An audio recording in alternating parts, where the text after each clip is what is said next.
বাংলাদেশের বর্তমান মুরব্বী আল্লামা মুহিবুল্লাহ বাবুনগরী উনি একটা কথা বলছে, এটা আমি আর বলতে পারলাম না। নূর নবীজি সাল্লাল্লাহু আলাইহি ওয়াসাল্লামের স্ত্রী মা খাদিজাকে বুড়ি বলে আখ্যা দেওয়া যাবে কিনা, এইরকম কথা যে বলে ওটা বেয়াদব, মুনাফেক, হারামজাদা।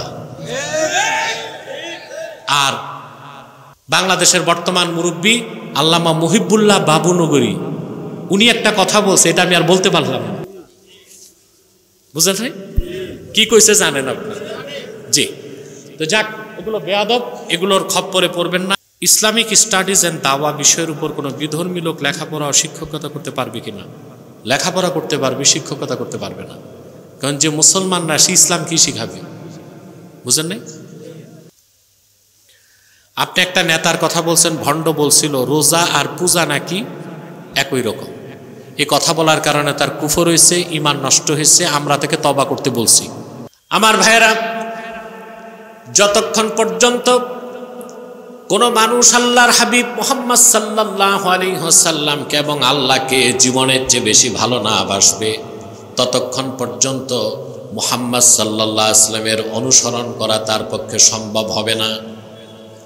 ঈমান আনার পরে যতক্ষণ না আল্লাহ তার হাবিব মুহাম্মদ সাল্লাল্লাহু আলাইহি ওয়াসাল্লামের ভালোবাসা জীবনের চেয়ে বেশি না হবে, মুমিন মুসলমান হওয়া যাবে না। যাবে?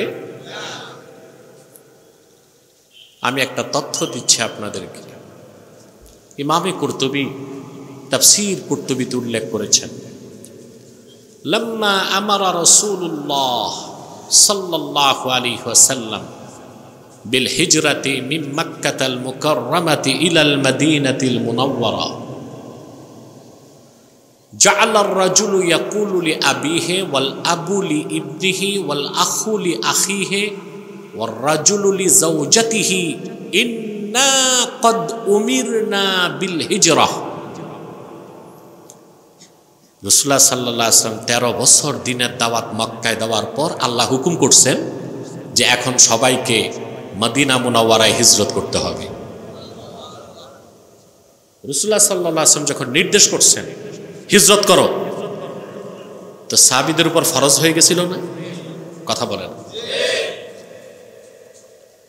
তো একই ঘরে পিতা মুসলমান, ছেলে কাফের, ছেলে মুসলমান, পিতা কাফের, ভাই মুসলমান, ভাই কাফের, স্বামী মুসলমান, স্ত্রী কাফের। আর হিজরতের আগে তো যে মুসলিম সে মুসলিম, যে কাফের সে কাফের, কিন্তু থাকতো তো একই ঘরে, একই সংসারে। কথা বলেন। হিজরতের হুকুম যখন হয়েছে, এখন একজন আরেকজনকে বলতেছে, পিতা পুত্রকে বলতেছে, পুত্র পিতাকে বলতেছে, ভাই ভাইকে বলতেছে, স্বামী স্ত্রীকে বলতেছে, আমাদেরকে হিজরতের হুকুম করা হয়েছে, তার মানে সম্পর্ক আর রাখা যাবে না। সুবহানাল্লাহ। ঈমান বহুত বড় জিনিস, ঈমানের পরীক্ষা অনেক বড় জিনিস। সাহাবায়ে কেরামের সামনে আসলো আল্লাহর পক্ষ থেকে ঈমানের মহান পরীক্ষা। হিজরত করার মানে বাপ ছেলেকে ছাড়বে, ছেলে বাপকে ছাড়বে, ভাই ভাইকে ছাড়বে, বোন ভাইকে ছাড়বে, স্বামী স্ত্রী ছাড়বে, স্ত্রী স্বামী, সম্পদ ছেড়ে দিবে, বাড়িঘর ছেড়ে দিবে, দেশ ছাড়তে হবে। সম্পদ ছেড়ে দিবে, বাড়িঘর ছেড়ে দিবে, এলাকা ছেড়ে দিতে হবে। কঠিন পরীক্ষা না? জলিলুল কদর সাহাবী যারা, তারা সব হিজরত করে মদিনা মুনাওয়ারায় চলে গেছেন হুকুমের সাথে সাথে। বাকিরা চিন্তা করতেছেন এই রক্তের সম্পর্ক কিভাবে ছিন্ন করবেন। সম্পর্ক তো আত্মীয়তার না, রক্তের। আল্লাহ রাব্বুল আলামিন তখন আয়াত নাজিল করলেন। আল্লাহ তাআলা ঘোষণা দিয়ে বললেন, ইয়া আইয়ুহাল্লাযীনা আমানু লা তাত্তাখিযু আবাআকুম ওয়া ইখওয়ানাকুম আউলিয়া ইন ইসতাহাব্বুল কুফরা আলাল ঈমান। আল্লাহ রাব্বুল আলামিন ঘোষণা করলেন, হে ঈমানদারগণ, বিশ্বাসীগণ, মুসলমানেরা, তোমাদের পিতা আর তোমাদের ভাই যারা, তাদেরকে তোমরা আপন বানায়ো না, বন্ধু বানায়ো না, যদি তারা কিনা ইমানের উপর কুফরকে পছন্দ করে। তার মানে তারা যদি ইমান না আনে, কাফের থাকে, তাদের সাথে তোমাদের কোনো সম্পর্ক থাকতে পারে না। পারে? যে কাফের, যে মুশরিক, সে মুসলমানের বন্ধু হইতে কোনোদিনও না। কিন্তু রাজনীতি এত নোংরা হয়ে গেছে বাংলাদেশে, আমরা দেখছি 2 পয়সার ভোটের জন্য অনেক মৌলবী সাহেব পূজা মণ্ডপে দৌড়াইছে।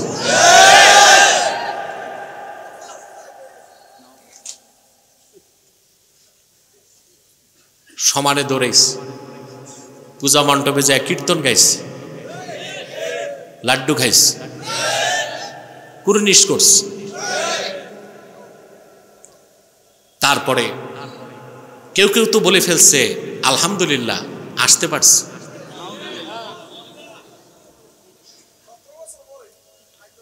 বন্ধুরা,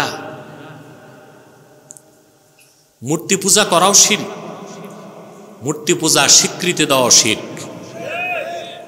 পরিষ্কার ফাতোয়া বাজ্জাজিয়াতে এসেছে, ওমান রাদিয়া বিল কুফরে ফাহুয়া কাফের। কুফরি কাজে যে সম্মতি দিবে সেও কাফের। কুফরি কাজে যে সম্মতি দিবে সেও কি? আপনি হিন্দু বৌদ্ধ খ্রিস্টানদের মানবিক সাহায্য করতে পারবেন, ঘর নাই ঘর দিবেন, খাদ্য নাই খাদ্য দিবেন, আগুন লাগছে পানি দিবেন, কিন্তু তার ধর্মীয় কাজে পার্টিসিপেট করার কোনো সুযোগ আপনার নাই যদি আপনি মুসলমান হন। আজ আমরা পথভ্রষ্ট হয়ে যাচ্ছে, রাজনীতি করতে চাই।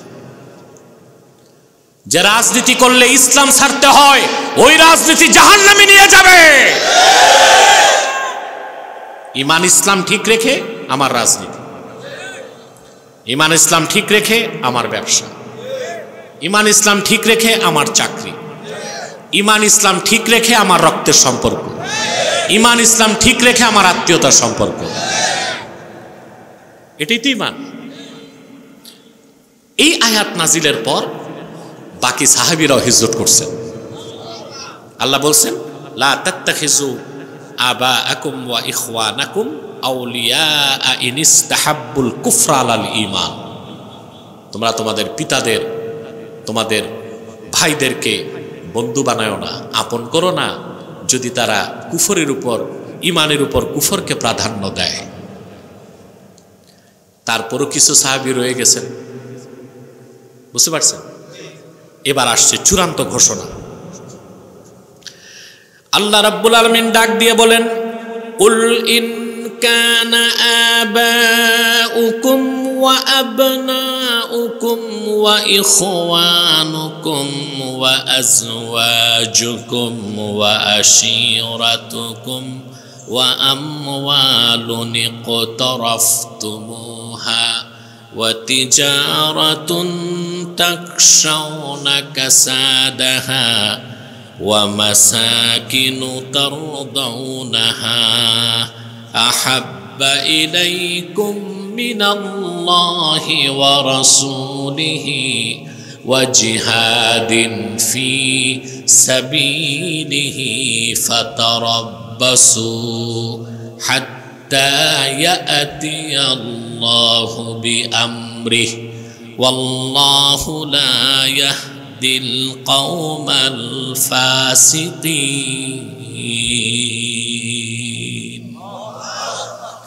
আল্লাহ রাব্বুল আলামিন ঘোষণা করলেন, প্রিয় হাবিব মুহাম্মদ সাল্লাল্লাহু আলাইহি ওয়াসাল্লাম, আপনি চূড়ান্ত ঘোষণা দিন, ইন কানা আবাউকুম ওয়া আবনাউকুম ওয়া ইখওয়ানুকুম ওয়া আজওয়াজুকুম ওয়া আশীরাতুকুম, যদি তোমাদের পিতাগণ, তোমাদের সন্তানগণ, তোমাদের ভাইগণ, তোমাদের স্ত্রীগণ, তোমাদের নিকটাত্মীয়গণ, ওয়া আমওয়ালুন ইকতারাফতুমুহা, যে সম্পদ অর্জন করেছ সেই সম্পদ, ওয়া তিজারাতুন তাখশাউনা কাসাদাহা, সেই ব্যবসা যে ব্যবসার লসকে ভয় পাও, ওয়া মাসাকিনু তারদাউনাহা, আর তোমাদের সুরম্য ঘরবাড়ি যেগুলোকে তোমরা পছন্দ করো, এ সব কিছু যদি আল্লাহ তার রাসূলের চেয়ে আর জিহাদের চেয়ে বেশি প্রিয় হয়, ফাতারাব্বাসু আই ইনতাজিরু, অপেক্ষা করো আল্লাহ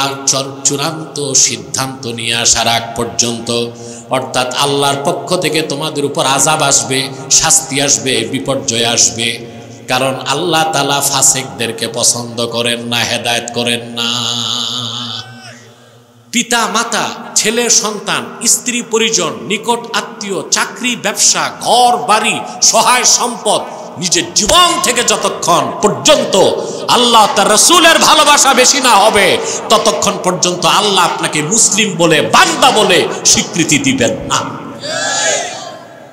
এটা মনে রাখতে হবে, ঠিক না? কোরআন শরীফের প্রত্যেকটা আয়াতের বাস্তব নমুনা ছিলেন আমলের ক্ষেত্রে সাহাবায়ে কেরাম। সুবহানাল্লাহ কইবেন না? কথা কি বুঝতেছেন?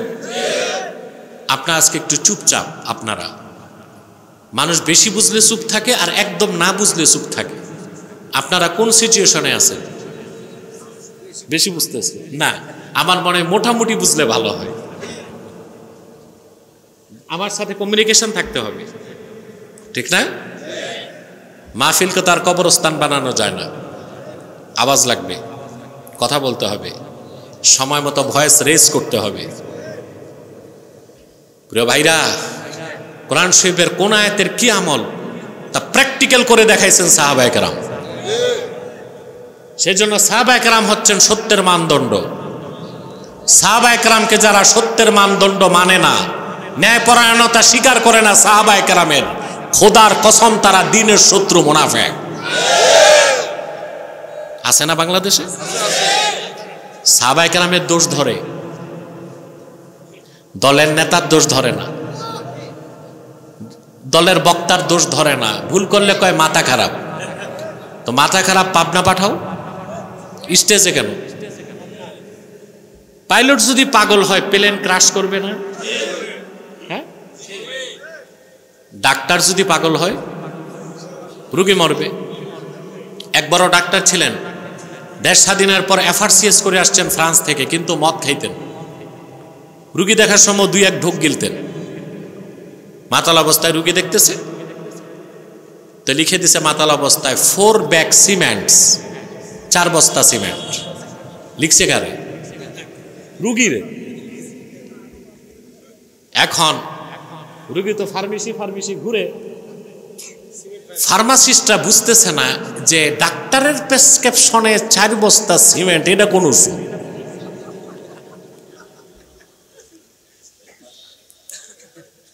আসছে ফিরে, কম্পাউন্ডার বুঝে গেছে স্যারে কাম কি করছে। স্যারের বিল্ডিং এর কাজ চলতেছিল, তো ওস্তাগাররে লেখার জায়গায় রুগীরে লিখে দিছে 4 ব্যাগ সিমেন্ট। তো ডাক্তার যদি পাগল হয়, মাতাল হয়, রুগী মরবে। বক্তা যদি মাতাল পাগল হয়, মাথা খারাপ হয়, তো মানুষের ইমান নষ্ট করবে। আমরা বক্তা কুফর করে দোষ ধরবো, বলে এই যে উনি একটা দলকে পক্ষ নিছে, নিজের দোষটা দেখে না। সামান্য এমপি মন্ত্রী, তার 2 পয়সা মূল্য আমার কাছে নাই। আমাকে যদি আজীবনের জন্য রাষ্ট্রপ্রধান বানানো হয়, তারপরও কোরআন সুন্নাহর বিপক্ষে যে যাবে তাকেই ধরব, কোনো আপোষ নাই। সাতার এমপি, এটা আমার কাছে হাতের পানি। যে কোনো দল থেকে আমি নিতে পারি। কোনো দলকে জিতানো আমার কাজ না, কোনো দলকে হারানো আমার কাজ না। ঈমান আকীদার বিরুদ্ধে যার বক্তব্য যাবে আমি কথা বলবো, এটা আমার চরিত্র। এবং এই অবস্থানে অটল থেকে আমি মৃত্যুকে আলিঙ্গন করতে চাই। প্রিয় বন্ধুগণ, সাহাবায়ে কেরামের সমালোচনা যারা করে তারা মুনাফিক। সাহাবায়ে কেরাম প্রমাণ দিয়া দেখাইছেন ১৫০০ বছর আগে তারা জীবনের চেয়ে বেশি আল্লাহ তার রাসূলকে ভালোবাসতেন। আমি একটা দৃষ্টান্ত দিচ্ছি আপনাদেরকে। রাসূলুল্লাহ সাল্লাল্লাহু আলাইহি ওয়াসাল্লামের মহান সাহাবীগণের মধ্যে একজন সাহাবীর নাম ছিল মুসআব বিন উমাইর। মনে থাকবে নামটা? বলুন তো কি? মুসআব বিন উমাইর রাদিয়াল্লাহু তাআলা। সাহাবায়ে কেরামের নাম মুখস্থ রাখবেন, সন্তানের নাম বরকত হিসেবে রাখলে বরকত হবে। আপনার তো সন্তানের নাম খুঁজে পান না, কি নাম রাখে? নাট বল্টু, chocolate, biscuit, hockey stick, ballistic missile, আশ্চর্য নাম রাখে। সন্তানের নাম রাখতে সাহাবায়ে কেরামের নামের অনুসরণ করবেন, বরকত হিসেবে রাখবেন, সন্তান ভাগ্যবান হবে। মুসআব বিন উমাইর রাদিয়াল্লাহু তাআলা আনহু তিনি আরবের সেরা ধনীদের একজন ছিলেন। রিজাল শাস্ত্রবিদগণ লেখেন, ইসলাম গ্রহণের আগে মুসআব বিন উমাইর কত বড় ধনী মানুষ ছিল। প্রতিদিন তার দস্তরখানে 70 জন মেহমান অংশগ্রহণ করতেন। সোনার উপর বাটিতে খাবার পরিবেশন করতেন। খাবারের পর সোনার উপর বাটি এগুলো মেহমানদের হাদিয়া করে দিতে। এত ধনী মানুষ। ঈমান আনলেন, পরিবার ছাড়লেন, বাপ মা ছাড়লেন, সব ছাড়লেন, সম্পদ বাড়ি ঘর সব ছেড়ে দিছে, মুসলমান হয়ে গেছে। বদর যুদ্ধে মুসআব বিন উমাইর আল্লাহর হাবিবের পক্ষে যুদ্ধ করেছেন। তারই আপন ভাই, তার নাম ছিল আমের বিন উমাইর, সে ছিল কাফের, সে যুদ্ধ করেছে রাসূলুল্লাহর বিপক্ষে। বদরের যুদ্ধে আল্লাহ তাআলা তার হাবিবকে, সাহাবীগণকে মহাবিজয় দান করেছিলেন। মুসআব বিন উমাইরের আপন ভাই বন্দী হয়ে গেল। চতুর আমের বিন উমাইর সাহাবায়ে কেরামকে বললেন, আমি আল্লাহর হাবিবের বিশিষ্ট সাহাবী মুসআব বিন উমাইরের ভাই। এই কথা শুনে সাহাবায়ে কেরাম তার হাত পায়ের বাঁধন ঢিলা করে দিলেন সাহাবীর ভাই পরিচয় পেয়ে।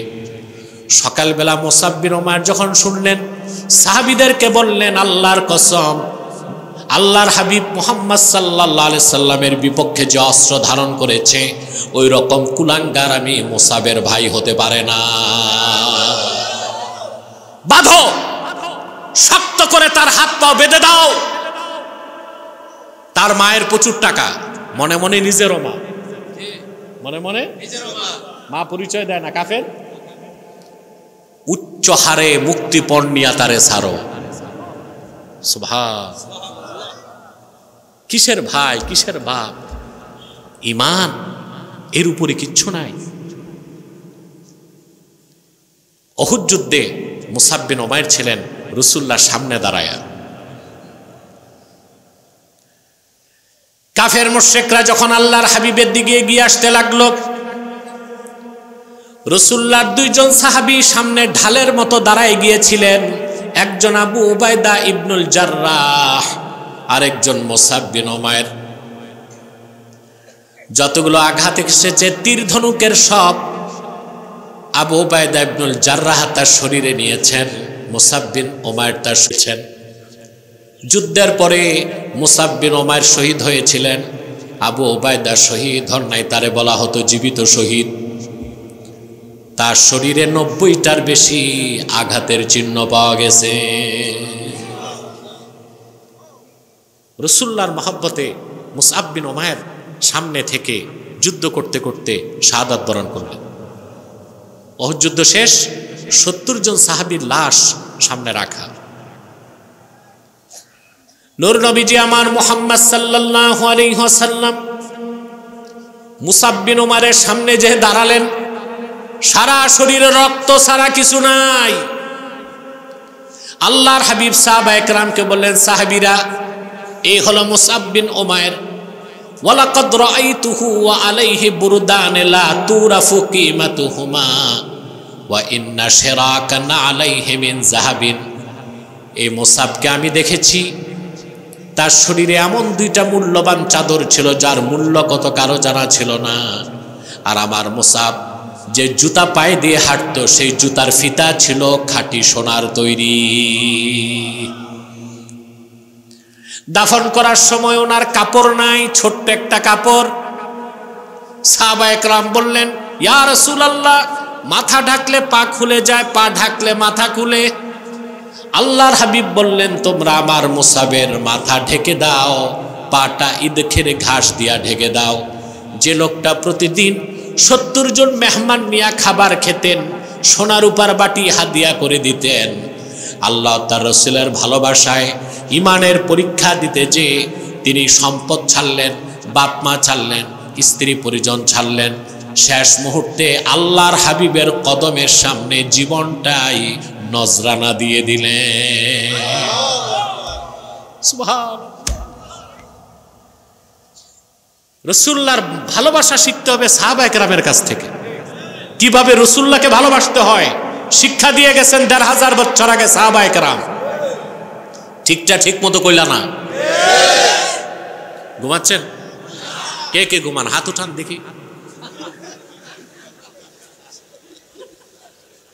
আমি জানি আপনারা আমার নিয়মিত শ্রোতা। এই পরীক্ষাটা যে আমি মাঝখানে প্রায় করি, যেন আপনারা ভুল করেন। আচ্ছা বলেন তো, আমাকে বসায় রেখে মাদ্রাসার মোহতামিম শিক্ষকরা গেছে কই? খাওয়ার তালে আস থাকুক, আছে মোহতামিম কই? যাক, খাওয়া দাওয়ার পর্ব করে দ্রুত চলে আসতে হবে। বাকি শিক্ষকরা আছে আলহামদুলিল্লাহ। প্রিয় বন্ধুগণ, আমি আজকে কথা আস্তে আস্তে বলতেছি, ক্লান্তি দেহে।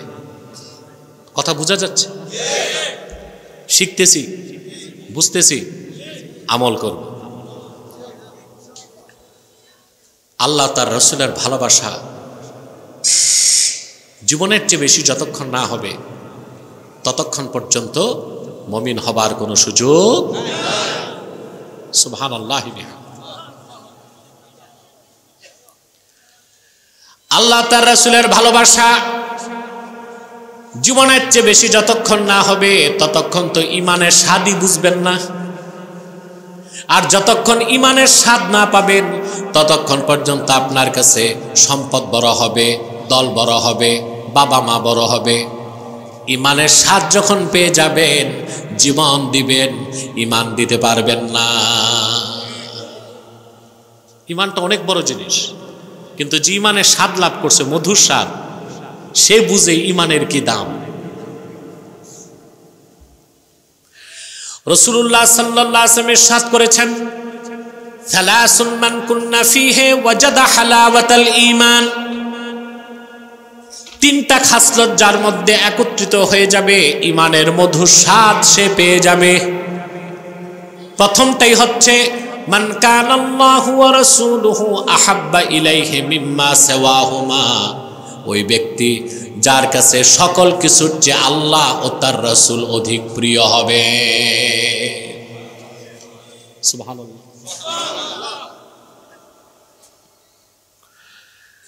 আল্লাহর হাবিব মুহাম্মদ সাল্লাল্লাহু আলাইহি ওয়াসাল্লামের ভালোবাসা, আল্লাহর ভালোবাসা জীবনের চেয়ে যখন বেশি হবে তখনই ব্যক্তি মুসলমান, আর ওই মুসলমানের পক্ষেই আল্লাহর রাসূলের অনুসরণ করা সম্ভব। রাসূলুল্লাহর অনুসরণটা ঐচ্ছিক না আবশ্যিক। এটা কি ঐচ্ছিক না আবশ্যিক? আবশ্যিক। এমন না আপনি চুজ করবেন কোন আদর্শ নিবেন, না। আপনি মুসলিম, একমাত্র রাসূলুল্লাহ শরীয়তকে, দিনকে বিশ্বাস করতে হবে, ওনার অনুসরণ করতে হবে। যদি রাসূলুল্লাহর অনুসরণকে বাদ দেন, ওনার আনুগত্য না করেন, আল্লাহর আনুগত্য না করেন, ওনার দিনকে বিশ্বাস না করেন, ওনার সুন্নতকে না মানেন, আপনাকে আল্লাহ ঘোষণা দিয়েছেন আপনি কাফের। এটা পরের আয়াতে। কোন আয়াতে? আল্লাহ রাব্বুল আলামিন বলেন, কুল আতিউল্লাহা ওয়ার রাসূল ফাইন তাওয়াল্লাউ ফাইন্নাল্লাহা লা ইউহিব্বুল কাফিরিন। প্রিয় হাবিব মুহাম্মদ সাল্লাল্লাহু আলাইহি ওয়াসাল্লাম, আপনি আরো বলে দিন, তোমরা আল্লাহর আনুগত্য করো, তার রাসূলের আনুগত্য করো। যদি আল্লাহ তার রাসূলের আনুগত্য তারা না করে, এর থেকে তারা যদি মুখ ফিরিয়ে নেয়, আল্লাহ বলেন ফাইন্নাল্লাহা লা ইউহিব্বুল কাফিরিন। তারা কাফের। আর কাফেররা যতই ইবাদত করুক, ধর্মচর্চা করুক, মহৎ কাজ করুক, ভালো কাজ করুক, জনসেবা করুক, পেট সেবা করুক, যত মহৎ কাজ করুক আল্লাহ তাদেরকে কখনোই কবুল করবেন না, আল্লাহ তাদেরকে পছন্দ করবেন না। জাহান্নাম ছাড়া তাদের আর কোনো গতি থাকবে না। কথাগুলো বুঝতেছেন? প্রিয় বন্ধুগণ, রাসূলুল্লাহর আনুগত্য, আল্লাহর আনুগত্য, এটা বাদ দিলে আপনি মুসলিম হবার কোনো সুযোগ নাই।